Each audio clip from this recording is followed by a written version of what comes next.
All right, we're going to start the March the 7th, 2023 meeting. We'll have the call to order. Invocation will be by Brad Lomneck. Pledge of Allegiance by Commissioner Fershner. Roll call after that. Please stand. Dear Lord, Heavenly Father, thank you for this day, Lord God. Thank you for all the many blessings that you give us in our city, Lord. Please bless these people on the stage, Lord, tonight as they do the work of the city. Please bless our first responders and bless our citizens, Lord. In Jesus' name we pray, amen. Amen. I pledge allegiance to the flag of the United States of America and to the republic for which it stands, one nation, under God, indivisible, with liberty and justice for all. Commissioner Brunson? Here. Commissioner Brunson? Here. Commissioner Wilson? Here. Mayor Johnson? Here. Commissioner Fershner? Here. Commissioner Oliver is absent.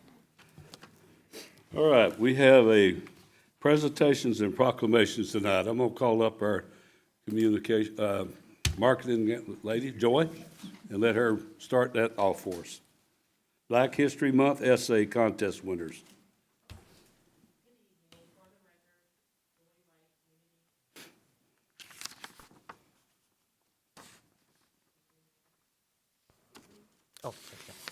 Good evening. For the record, Joy Porter Wright, Community Relations Manager.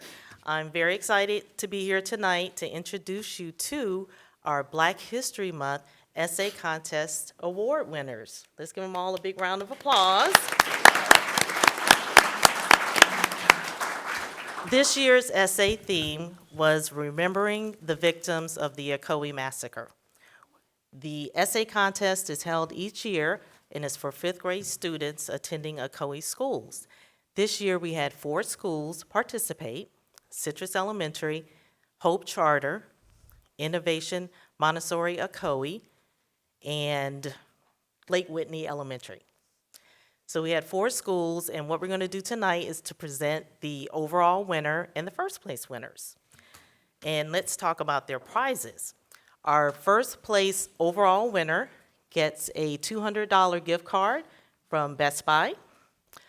And our first place winners get a $100 gift card from Best Buy. And then our second place winners get a $25 gift card from Best Buy. Yay, and they also get this nice gift bag here that's filled with goodies from our city department and Chick-fil-A coupons. That's always a big hit. That's always a big hit. Well, that's a big hit too, but the Chick-fil-A coupons are a big hit, and we do thank Chick-fil-A for donating those coupons to our award winners. So I'm just going to start out and introduce our first place winners, and starting with Citrus Elementary School, Catalia Pasha.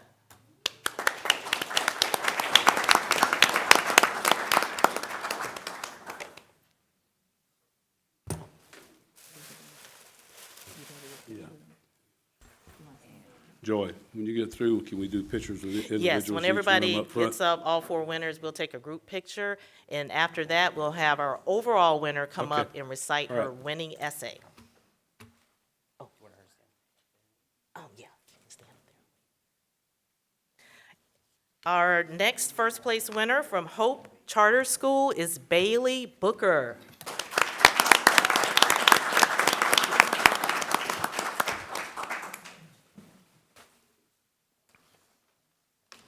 Congratulations.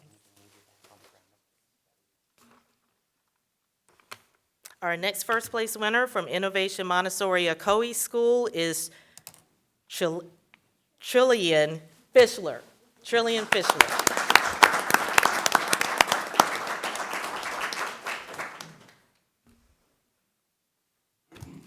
Congratulations. You're welcome. You just stand up there. Now, the moment we've all been waiting for, our overall grand prize winner from Lake Whitney Elementary, Olivia Gwynn.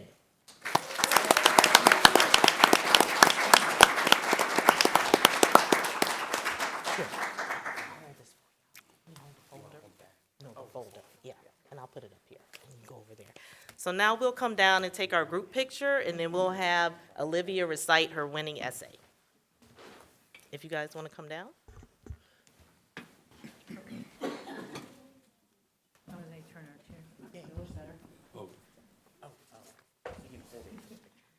Yeah, just hold your,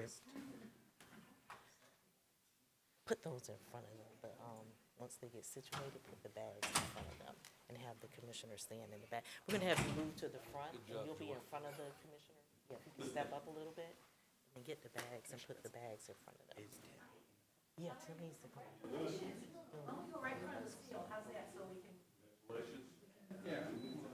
Oh, there he is. He's here. He's here, yeah. Put the bags in front of them, so they can have the.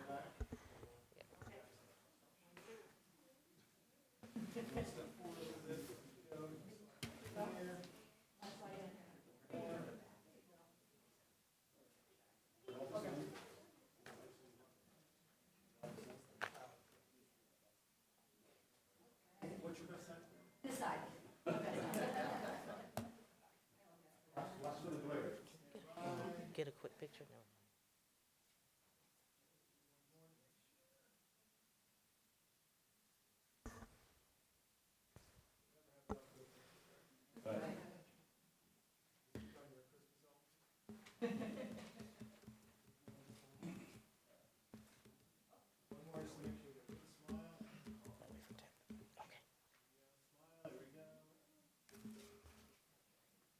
Well, one more.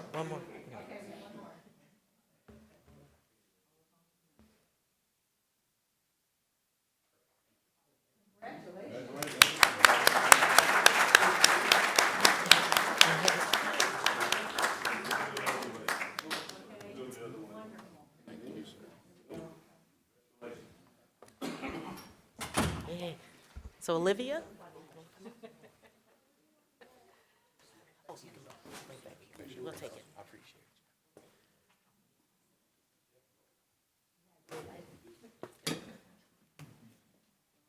it. You can sit down. I'm sorry. Yeah, you guys can sit down now. Do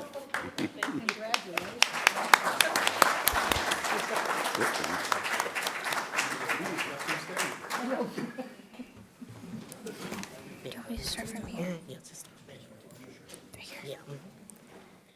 yeah. Imagine this. You're an African American who has just earned the right to vote. You've paid your poll tax and you have approval from the judge. On voting day, you were not only turned away, but you were met with nothing but violence and brutality. It was November 2nd, 1920, the day of the presidential election. This day will forever be known as the bloodiest event in political history, the Ocoee Massacre. It was November 2nd, 1920. African Americans were finally being allowed to vote. It was a great day for the black community of Ocoee, but the Ku Klux Klan, KKK, and much of the white community of Ocoee absolutely did not want this to happen. They threatened any African Americans who were going to try to vote with violence, but that didn't stop Julius July Perry, and Most Norman, two African American farmers and activists. Most Norman, in particular, was not afraid of the KKK's threats and wanted to make adjustments to help stop racism. He showed up to the polls on election day and was refused on his first try. He then went to John Chaney, a white attorney and district judge. Chaney represented African American clients during the segregation era and supported voter registration. He had actually helped Norman get his approval to vote. Chaney told him to go back a second time and try again, so that's what Norman did. Only this time he was met with an angry mob. When Norman returned with Chaney's message, gunshots were fired. He managed to escape to Perry's home, who tried to help him hide. He was followed, and ultimately dozens of black people were killed. Several injured, and more than 200 were run out of town, fleeing from bullets and their burning homes. July Perry knew he wasn't going to survive that night. He told his daughter, Caretha, to take her mom and run as fast as she could out of the city of Ocoee. That was the last time Caretha had ever seen her father. Gunfire ensued, and the people of Ocoee's black community ran for safety. Perry was tragically beaten, shot, jailed, and dragged and lynched near Judge Chaney's home. The tragedy doesn't end there. After the massacre, Perry's land was stolen and sold by one of Ocoee's wealthiest white landowners, B.M. Sims. False documents were even made blaming the riot on the African Americans, and ultimately this event was buried in history. However, the truth is starting to come to light. Governor Ron DeSantis has signed a bill called Florida House Bill 1213. This law will direct schools across Florida to teach students about historical events like what really happened during Ocoee's Election Day massacre. A section of State Road 438 in Ocoee has been named July Perry Highway. A historical marker will also be dedicated in another part of the city, but we need to do more. Now that the truth of this tragic event is finally being revealed to the public, teachers need to start teaching about this historic event. We should have been teaching about this event in school in the first place, and the media should not have kept this hidden for over 100 years. It is so important to remember the lives of the victims and the acts of bravery, not just during Black History Month, but all year long. Frank Spell, one of Perry's surviving daughters, said, "Despite everything Daddy experienced, he learned on his Christian faith to overcome hate. He was all about love, no matter what. That's why he will always be a hero." And that's what most Norman and July Perry were. They were heroes. Thank you.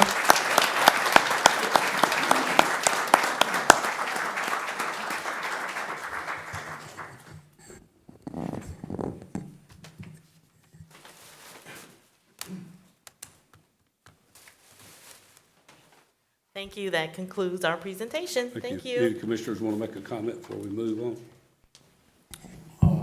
Sure, I'd like, first of all, I would like to thank, that's kind of loud, probably need to back away from that. Is that better?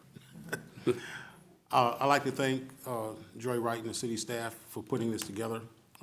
And of course, especially I'd like to thank the students who were engaged in this exercise. It is something that is difficult to do sometimes when you start digging for the truth, you start finding out things, but then when you put it in paper, you have to do that research. It actually plays a greater part in your life. So hopefully this exercise will actually be an exercise to help our youth become better citizens. And if we move forward in the same direction as the youth do, I think we as a people in a city and a nation, especially here in the state of Florida, will also become better citizens. Thank you.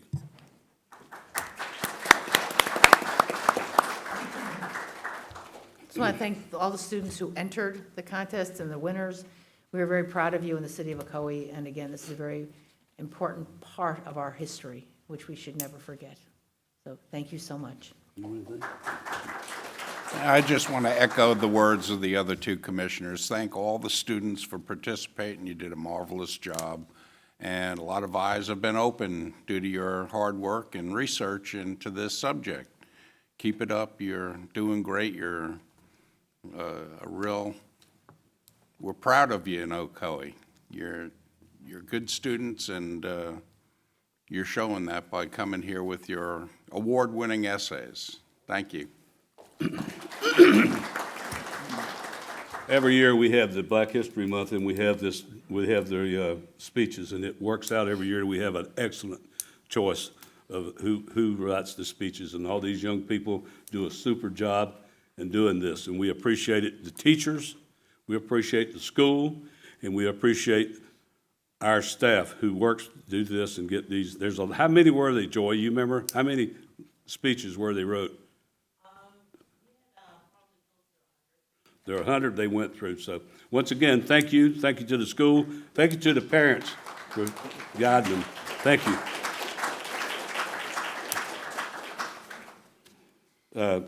Staff reports. Nothing this evening, Mayor. All right, we're going to go to the public comments. Mr. Moyer.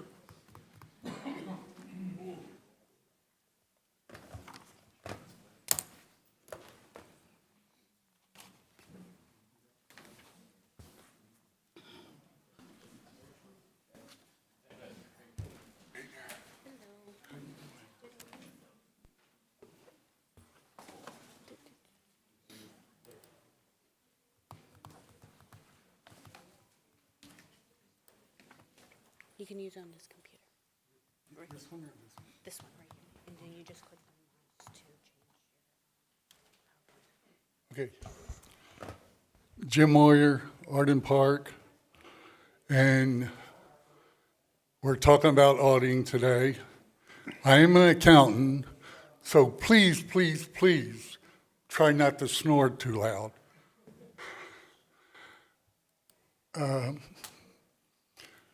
My intent here is not trying to influence a decision in regard to any audit other than what's already mandated by the state. When I looked up audit in the dictionary, they had a list of synonyms. And for example, one synonym, which I'm not saying right, is to check or verify. So in one sense, everybody, I just did an audit of my pocket. And yes, my keys are in there.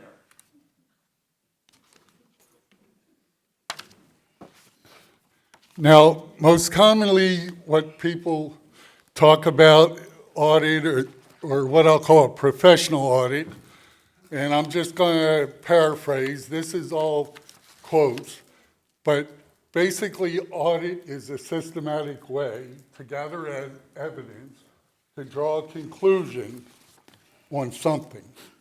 You know, it could be an organization or whatever.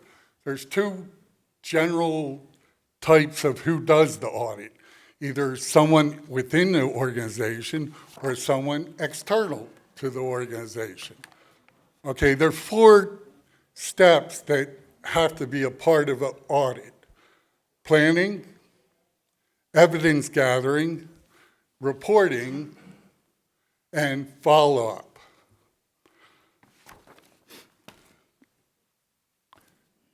Now, there's 2 very, very broad types of audits. A compliance audit, which is compliance with some form of standard or procedure, or an improvement audit. Now, another name for an improvement audit is a performance audit or an operational audit. And there's been some discussion here in the city of Ocoee about an operational audit. We're going to talk more about the standard that an audit may take place. In the United States, if you're in the private sector and you do an audit, the standard setting organization is called the Financial Accounting Standards Board, or FASB. If you're at a state or local government, like here, the local government, the standard setting for accounting is the Government Accounting Standard Board, or GASB. Now, the feds, they always do their own thing. They have their own standard, so we won't even talk about that. Now, you're doing an audit in accordance with a standard, you know, like generally accepted accounting principles, but the audit has to be conducted in accordance with general accepted auditing standards. We call it GAS. In the United States, GAS is, for the private sector, is promulgated by the American Institute of Certified Public Accountants. And in the governmental auditing standard is put together by the United States Government Accountability Office, or the GAO. They have a book we call the Yellow Book, and that's what determines the auditing for federal, state, and local. Now, believe it or not, and I know this is boring, I'm sorry, please, hope you're not snoring too loud, wake up your neighbor if I'm, now the GAO here, believe it or not, they're part of the legislative branch. And anyone that's part of the House of Representatives or the Senate, they can ask the GAO to do an audit. But don't get the wrong idea, their audits are very, very professional. I've read hundreds of their audits. And so I would definitely recommend that we consider the possibility of having a better understanding of auditing before we delve too much into a conversation here about any doing or not doing a type of audit. Thank you for your time. God bless you all. Thank you, Mr. Moyer. Any questions? Everybody will get 3 credits towards your final.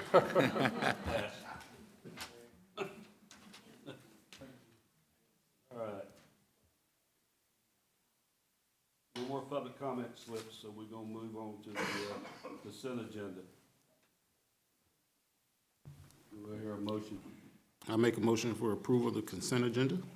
Motion made by Commissioner Brinson. Do I hear a second? Second. Seconded by Commissioner First. No more comments. Let's vote. All right. Motion carries unanimously with Commissioner Oliver absent.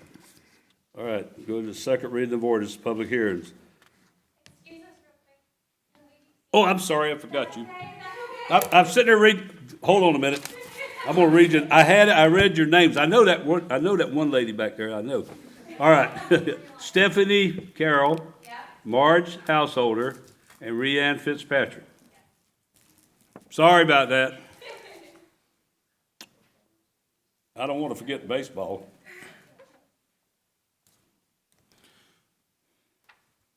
Good evening. We're with West Orange Babes Ruth Board. We are here today to inform you that the league's opening day is March 25th, and we would like to bring back the opening day parade. With that being said, we would need to submit a road closure permit. The next city commission meeting that we can go to on a consent item for the road closure permit would be March 21st. The reason why we are here today, opening day, March 25th, and the city council or commission meeting for our consent item would be March 21st, are too close. We would like to receive more like a pre-approval from tonight's meeting of the road closure permit once submitted and our route for the parade. This way we can give coaches, parents more time to work on their floats instead of having to create something in 3 to 4 days before our opening day. We created a map of the route we are requesting for the parade. The route will start at the old City Hall parking lot, enter onto Blueford, pass Silver Star Road, and make a right onto Ruis Street / Fluelling Avenue, ending at the opening parking lot at the end of Field 1, where the basketball court and the playgrounds. Okay, all right. Do you have anything to say there, young lady? All right. Commissioners, you want to vote to give them permission, or we just need consensus? Consensus is fine. Consensus. All right. Everybody okay with that? What does that also entail? Is that police? What does that entail for the city? I can't understand what you're So saying. if you want a parade, right? Yeah, So we'll be submitting a road closure permit, which would have police involved. yeah. Okay, so just. This would be preliminary. approval. They still need to fill out the They have paperwork to and fill out the submit paperwork for the everything. Recreation Department. We're just wanting to get pre-approval. Yeah. Because the city commission date and our parade is too close. Correct. Yeah. Noted. All right. Good for me. Everybody else? Yep. We're all okay with it. All right? Thank you, sir. Thank you Thank so you, much. ladies. Sorry Thank about you. Thank you. Thank you.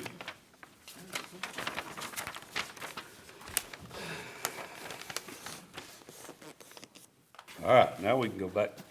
Second reading of ordinance. Second reading of ordinance amending the City of Ocoee Municipal Police Officers and Firefighters Retirement Trust Fund. Pittsburgh Board Attorney. I'm going to read the title to this ordinance. This is an ordinance of the City of Ocoee, Florida, relating to the City of Ocoee Municipal Police Officers and Firefighters Retirement Trust Fund. Amending ordinance 2010-019 as subsequently amended. Amending Section 1 definitions by amending the definition of average final compensation and salary. Amending Section 8 disability. Amending Section 27 deferred retirement option plan. Amending Section 30 supplemental benefit components for special benefits. Chapters 175 and 185 share accounts, providing for severability of provisions, repealing ordinances in conflict herewith, and providing an effective date. Okay, I'm gonna open it for public hearing. Anybody in the public have any comments on the item 5, amending the City of Ocoee Municipal Police Officers and Firefighters Retirement Trust Fund? Okay, nobody, we're gonna turn it back up to the dais. Anybody up here have any comments? No comments, I need a motion. I'll make a motion to approve the ordinance amending the Municipal Police Officer and Firefighter Retirement Trust Fund. All right, motion made by Commissioner Forstner, do I hear a second? Second. Seconded by Commissioner Wilson. No more comments, let's vote. Vote carries 4-0, one Commissioner Oliver absent. Thank you.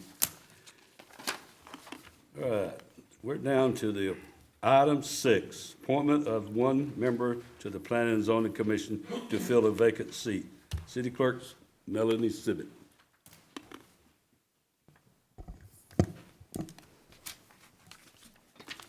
Sorry. Good evening.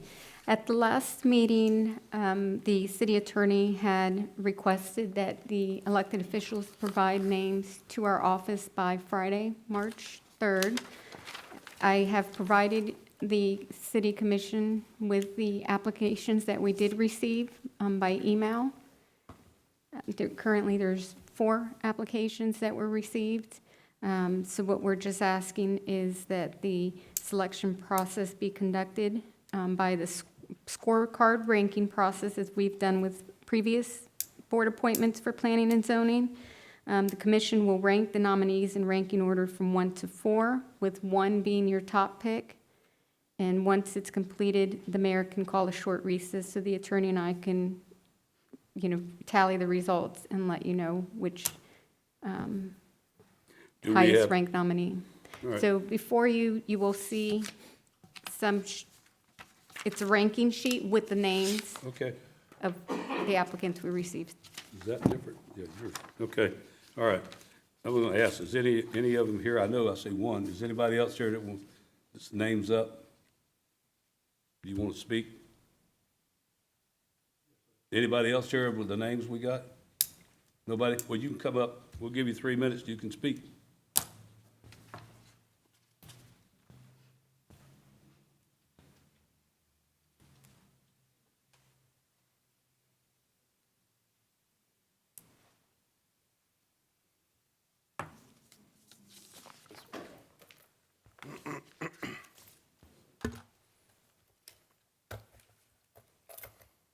Good evening, Mr. Mayor and fellow commissioners. My name is Joaquin Galvin. I have been a resident in Ocoee for about 17 years, and I am a Ocoee High School graduate. Since then, I have started a family as well as a business in the city. In addition to my residency, I've had the opportunity to be part of the current development of the city and its future growth. My time as a citizen at Ocoee and a businessman has given me the confidence to serve the city and my fellow neighbors in a role of the Planning and Zoning Board. I came to the commissioners today to ask for your support in my recommendation by the Mayor Johnson for the seat in the Planning and Zoning Board. I am here for any questions that you might have. Thank you. Thank you. All right, nobody else is here, right? So, all right, thank you, Mr. Galvin. All right, so we got to put our votes in now? Is that what we're doing? All right. Were there no applications or anything, just names? The applications came to us. Okay. I have the applications here, Commissioner, if you want to view them, but I did email them yesterday. Oh, that's I why have them here. I didn't go back in there.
Yeah, why don't we take a 3-minute recess and let them tally up?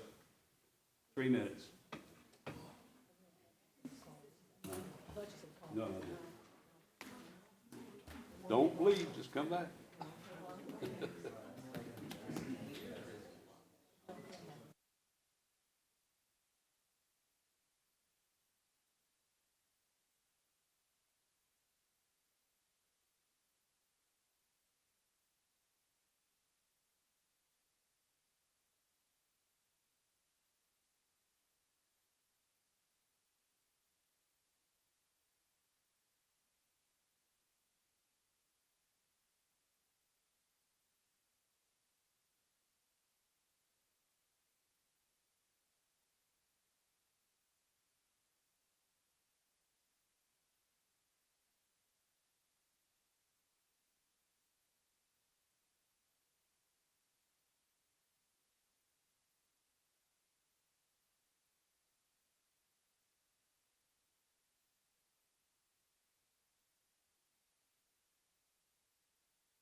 The results, I'm sorry. The results of the tally show that Joe Crocker had the lowest totals, so that would be the board appointment for the planning and zoning. Do what now? I couldn't, Joe Crocker what? is the selected appointee, He had the lowest votes. correct. Okay. And just to share that this position will end June 2024, and we'll let the applicant know that. It's to complete a term. Oh, Joe Crocker, so he's not here either, so. All right, sorry, Mr. Galvin, we'll keep your name on the list though. All right, and tell the others too, Mr. Firstner. What's that? Mr. Firstner, about the other people, the other names that weren't picked. Yeah. All right? All righty.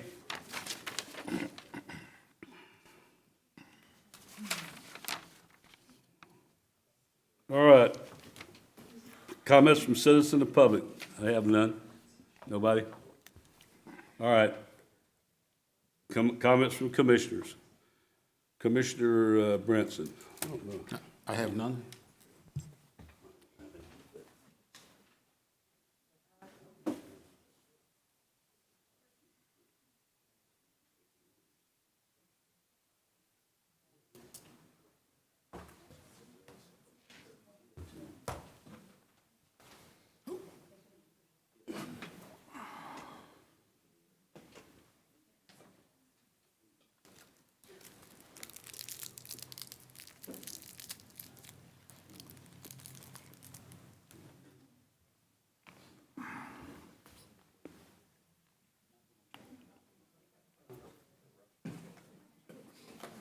Back it up.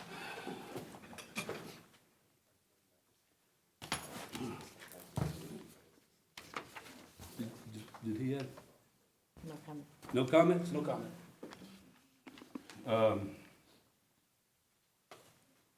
Me? Okay. Mr. Wilson? No, I'm sorry, wait a minute. Mr. Fersen. Oh. Ooh, jumping Like around skipping here. around. The 18th Annual Taste of West Orange, also known as Best Fest, it's going to be here down at Stark Lake at the Lakeshore Park on April 13th.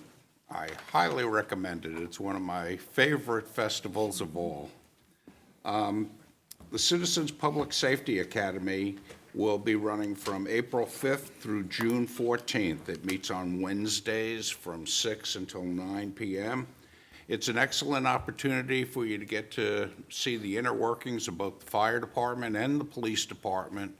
You get to learn some inside facts on both of those departments and see how they operate.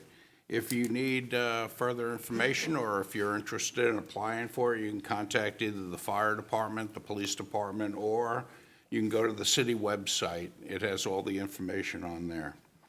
And lastly, the Neighborhood Matching Grants Program is now open, and it is open to all neighborhoods, whether it's represented by a homeowners association or it doesn't have a homeowners association.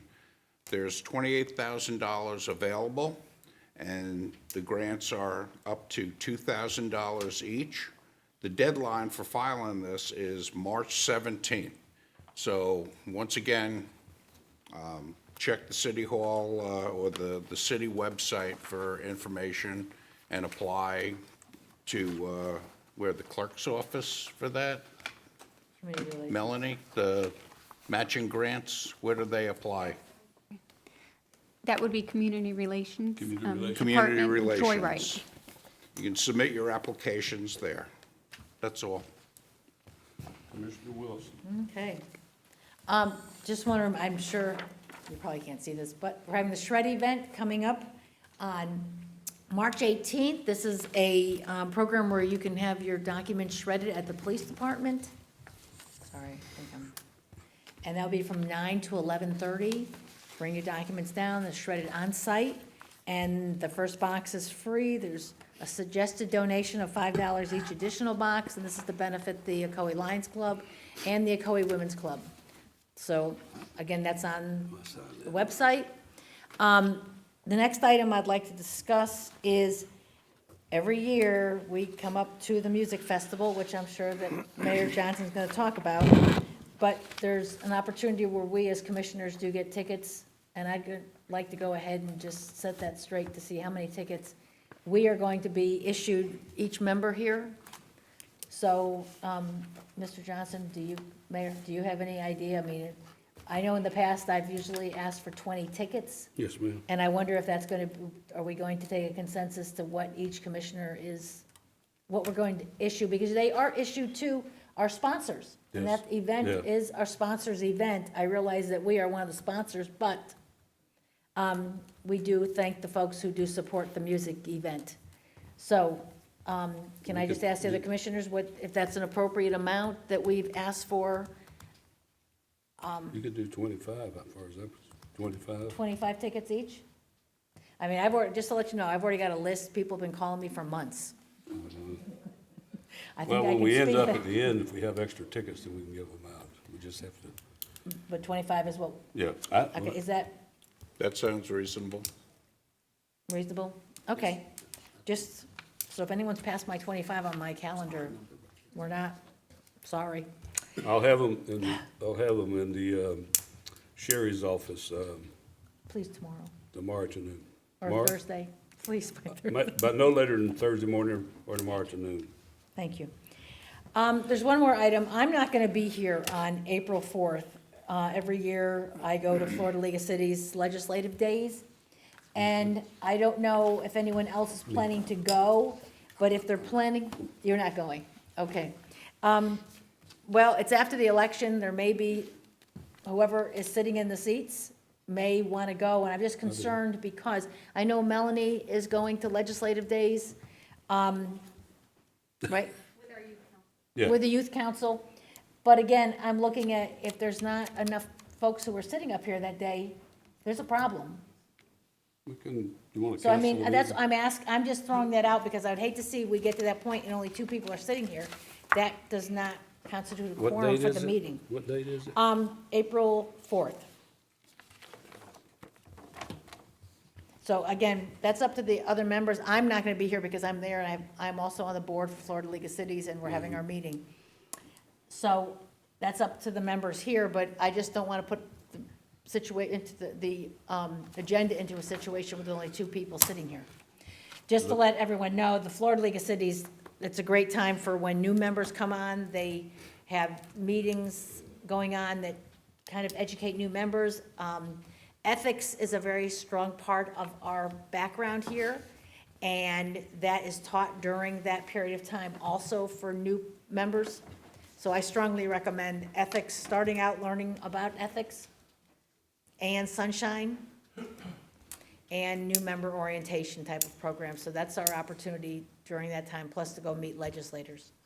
So just want to bring that up All to right, we'll get a consensus. the consensus. If you want to cancel it, It's okay? Yeah, I don't have a problem canceling it. I think that would be a good opportunity for any new members to attend. or legislative current members. Oh, All right. current members too. Yeah, Okay, all right, so, you okay with it? okay. All right, so cancel the April the 4th meeting. And I'm hoping there's no problems doing that, Rob. Okay. Thank you. You done? That's, I believe that's everything I've got. Thank you. All right. I have a letter here from Jerry Dimmons. I want to read it because it's been, some of the discussions have been around. This is a traffic signal at McCormick Road, Apopka Vineland Road intersection. Dear Mayor Johnson and City Commission, thank you for your interest in the McCormick Road, Apopka Vineland Road intersection and the installation of a traffic signal at that location. In response to your letter dated February the 9th, 2023 on this subject, I can inform you that our traffic engineering division has conducted a traffic analysis and determined that the signal for the subject intersection is warranted. We have developed a preliminary concept drawing and an engineer's estimate for the project, which will include the installation of a mast arm signal along with a northbound left turn lane and resurfacing of the entire intersection. According to current market prices, the estimated cost for design and construction is approximately $3 million. As you may be aware, the Board of County Commissioners adopted on August the 9th, 2022, a Vision Zero resolution to reduce fatalities and severe injuries aggressively and proactively in our transportation network. To that end, our staff is implementing an FDOT intersection control evaluation to consider an alternative roundabout intersection to the conventional signalized intersection. As the preliminary roundabout analysis design nears completion, we would like to initiate coordination with the City of Ocoee staff to discuss our findings, comparing both traffic controls regarding operation, benefit to cost ratio, target speeds, aesthetic features, and estimated time for implementation. Subsequently, we would also investigate options to enter into an interlocal agreement to share the costs and expedite the completion of the project. Regarding the signal at the Clear Corner Ocoee Road, Ingram Road intersection, our contractor is addressing some utility conflicts in order to complete the installation of the signal foundations, and then progress with finishing the signal construction. We will keep you informed of the progress and critical milestones. As soon as we finalize our preliminary analysis for both traffic control, we will reach out to the City of Ocoee to begin discussions regarding preferred traffic control options for both agencies. Thank you. Ocoee municipal election is coming up on Tuesday, March the 14th. Due to the 2022 redistricting, your polling locations may have changed. Visit the Supervisor of Elections website to find your polling location. Residents are able to vote early at the Supervisor of Elections office from March the 6th through March the 10th during the hours of 8 to 5 p.m. All right. On to the music festival. The other thing we need to get a consensus on is the advertising or campaigning, because it was brought up at a meeting that we wouldn't want to use this as a campaign function. So what we need to do is say through the commission, no signs, which you're not supposed to do that on public city property anyway. No signs, no shirts, and no handouts. That way, we all are covered, and nobody. So the rule is, no shirts, no signs, and no handouts. And that goes for all of us. So I need the city, plus, in the area from Blueford down in front of the old city hall and all the way down to here and up through McKee, it's not anyway because it's on city, it's gonna be a city function. We're not allowed to do that out there. So, but just shirts, handouts, and signs, no. So consensus. Or do we need to vote on it? I think you can do a policy, you can't, it's not enforceable. You couldn't hold anyone to that. I think there's free speech laws that would Yeah. prevent you from enforcing it. Well, I'm okay if everybody wants to wear them, that's fine with me. You know, I got a bunch of them I'll put out there. I don't have a problem at all. Can I just? Do you mind me interrupting? No, go ahead. Okay, we can't have signs on city property, Right. correct? So they can't walk through Right. through the park holding your sign saying, vote for me or vote for someone. Okay, you can't post your sign on the city property, like stick it in the ground, right? Right. We're not allowed to have booths, right? Yeah. Pop-up tents in the middle of No, Right, you couldn't, with your signs. right. you Okay. can wear shirts. That'd be- You could wear a shirt, you could hand out flyers, you could say whatever you want. I just wondered okay. That's good for me, if everybody's good on it now, you know. Yeah, and it sounds good to me, but also I know, at one of the events they had here, there was a pop-up tent outside City Hall. I know, So what we, it was sounds like only it's what's double supposed step. to be, but it was already there. It was at the Woman's Club function. Right. Yeah. But it's still on city property, so. Huh? It was still on It city was still on property, city that's why, property. I that's know. why. It seems like our rules don't mean anything in percept to elections. You know, the rules state a lot of things and you get them from the lady upstairs, but nobody seems to go by them, so it don't matter. But I'm just telling you, if it's okay, if you're gonna do, our rule says you cannot put Absolutely things. no signs on No city signs. property. and, no pop-up tents in the thing. Right. So now, if we want to give out the flyers, that's fine with me too. So, but you can't set up a table to do that. But currently our rules say no campaigning on city Yeah, I know. public property, Yeah. right? That's fine with me. I mean, I'm all for that. Well, I don't want us to vacate our own rule just for this function, just for the Yeah, the election. So that would be my concern, is that we're picking and choosing when to enforce our own rules. Well, that's why I'm asking, because it was brought up and that's what it was gonna be used for. But Yeah. that's only if you're wearing your shirt or taking your signs and stuff. So right now, Yeah, just to clarify, Mayor and Commissioner, our rules state you can't place any signs, it's not you can't campaign. So one of the ways, I think I understand what you're trying to do, and one of the ways that we thought was if you want to control access to backstage and the VIP area, you can make whatever rules you want to give entrance into there. And, there was some concern from the police department, if people are walking around with signs or they have T-shirts on, there's really not anything that they should be enforcing, we don't think, so. Well, like I said, if they wear T-shirts, that's good. Yeah, so the whole point was you can enforce any rules you want once you get past that to the backstage or VIP area. Because we were told before, when Congressman was here, we couldn't have signs out. Right, you can't place signs on city property. Okay. And I don't know that there's much more besides, So in reality, you can wear the shirts, but not. but you can put any controls you want as far as entrance into the VIP area. Well, I'm not worried about what. Okay. I don't care, because that happens, it'll be a bunch of them in there, so. I don't care. I'm just saying, set the rules and let's make sure the rules are, so the rule is no posting signs on city property. They can walk around with handouts, As long as they're not posting signs on city property. posting signs, okay, that's all I want to know.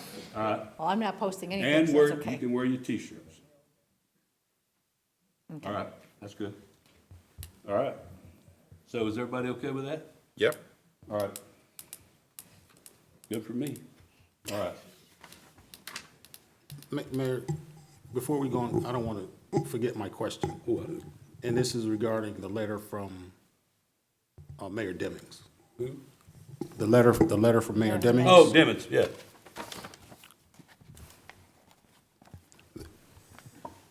So we did have a brief discussion, the commissioner and I. Typically, I know the county wants to go 50-50 on these things, but I don't think our involvement in as far as the cost should be any more than 25% on this one, and they're gonna have to get a POPCA involved, and I think 25% would be the highest we go on something like that. We just annexed up to that a couple of years ago, so they're probably glad about that, but that's something they should be handling the bulk of the cost for. So we probably won't bring anything forward to you where they're trying to get us to go 50-50 on an interlocal agreement like they have in the past, being that whole intersection. The difference between that and what we've done before, the entire intersections were county roads, but they were within the city. This one's just touching the city, so. Which one? You talking about the one on Third Corner? I mean, Pop Cabana? Yeah. But that money's coming out of that housing project. Well, from the tone of his letter, it sounds like he wants us, as far as the signalization and all that right now. So we're, just to let you all know, we will probably try to get a much better deal than we have in the past because of the location of it. Yeah.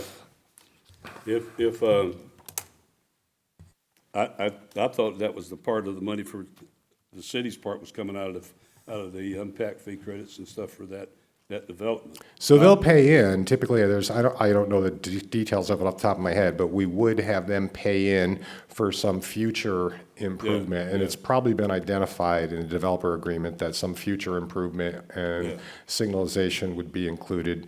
What their percentage of that, so if the county wants 25% or 50% from us, I'm sure their contribution is not gonna be something that big, could be $500,000. So I'm sure it's not going to cover the whole city's participation.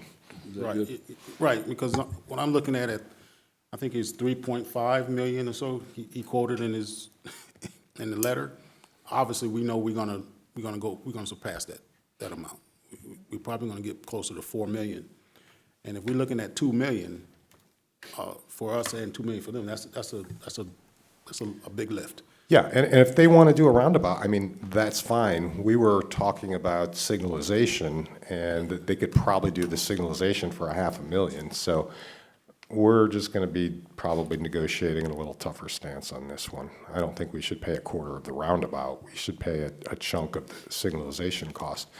If they want to do a roundabout in the unincorporated county, well, that's all well and fine, but they should bear the cost for most of that. So you'll be meeting with them and coming up and talking? Yeah, I'm sure we'll have some discussions with the county manager, and, it'll go through county attorney and city attorney, and we'll come up with what we think is fair and present that to you. Okay, all right. All right, that, like I said, it's Friday night, it starts at 5:30, and Saturday it starts at probably 4 o'clock in the afternoon. So there's also a 5K in the morning. They didn't give me that time. I think it's 7 o'clock, isn't it? It's early. 7 o'clock. I think it's 7 o'clock. And then the activities, the marketplace will be open and all that stuff. So, all right. So see everybody this weekend.